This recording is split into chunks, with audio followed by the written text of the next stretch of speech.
I'm Joshua Ray Oenciso. I started ballet when I was 11, 2011 at Southern Side Montessori School Dance Theater in Muntinlupa and affiliated with AX Manila. Yeah, also in Muntinlupa, Alabang. And then by 2015, my teacher auditioned me in Ballet Manila for summer intensive.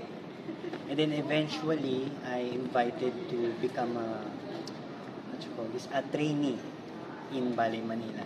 And then my career continues with Ballet Manila to a company member, soloist, and now a principal dancer. Yeah. Hi, I'm Pearl Dames.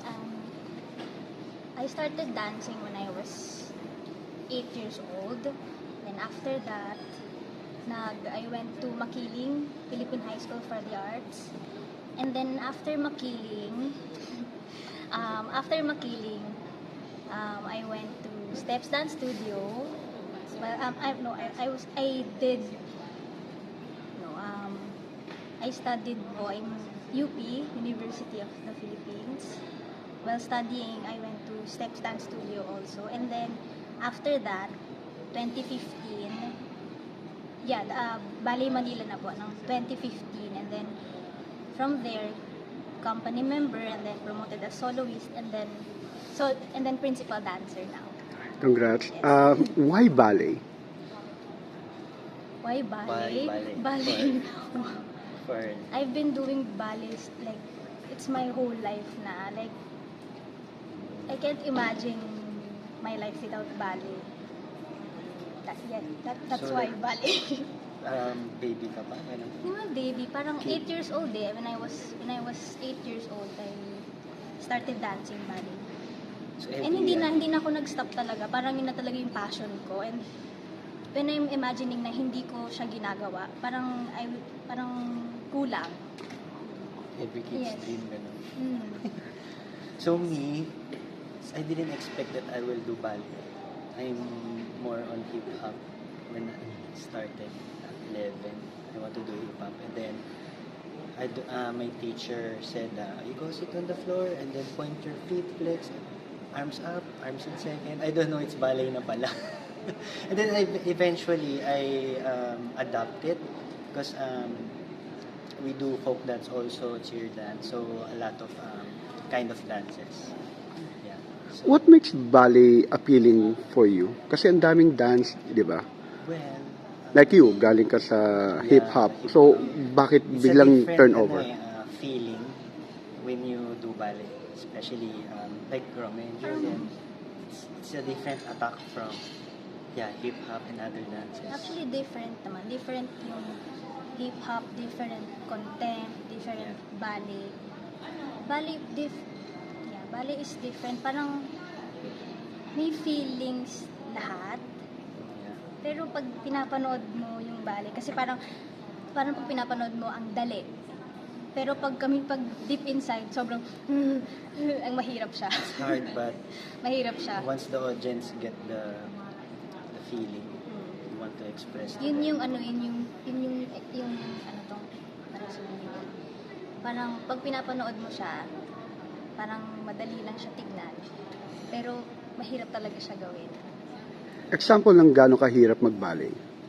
Example ng gano'n kung hirap mag-ballet. Well, the most hard, the classical Classical. part.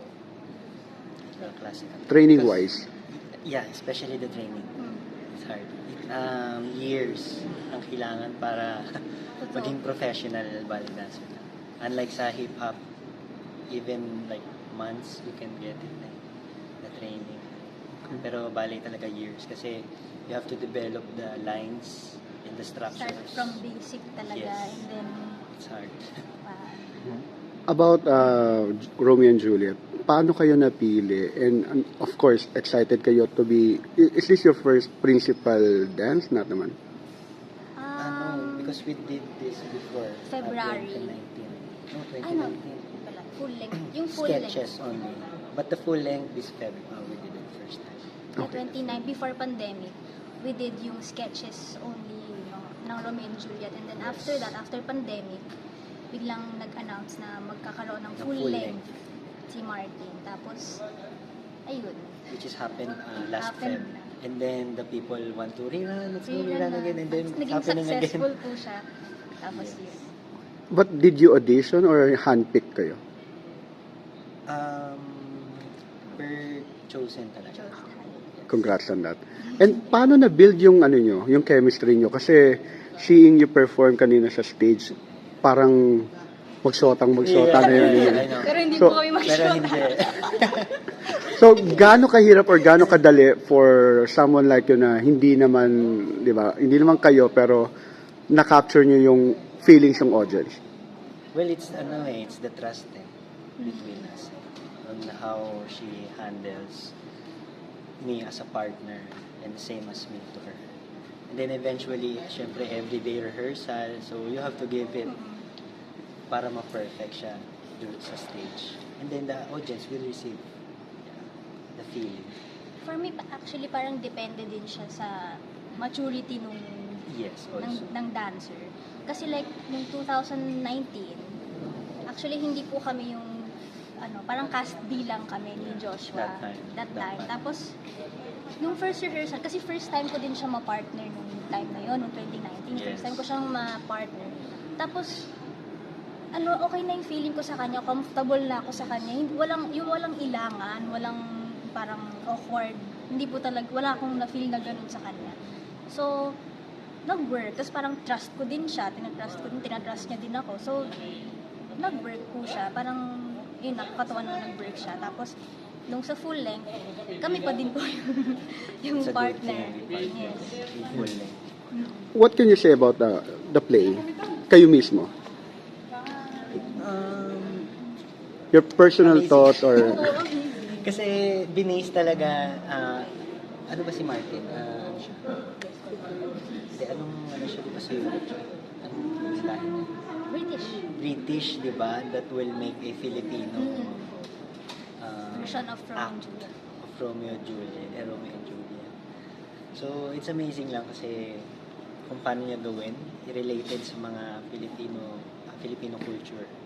Well, compare kasi yung typical na Romeo and Juliet na alam is yung classical version. Yeah, always the classic. It's always the classical version. Ito pong version ni Martin, sobrang ibang-iba talaga That's siya. why every Filipino version people siya. can watch this Mm. Romeo and Juliet. Parang very nga siya. Related. Romeo and Juliet for Gen Z. Mhm. Ganun yung Okay. itsura niya. Ano pa yung mga nilook forward nyo na character or role for plays? Dream roles.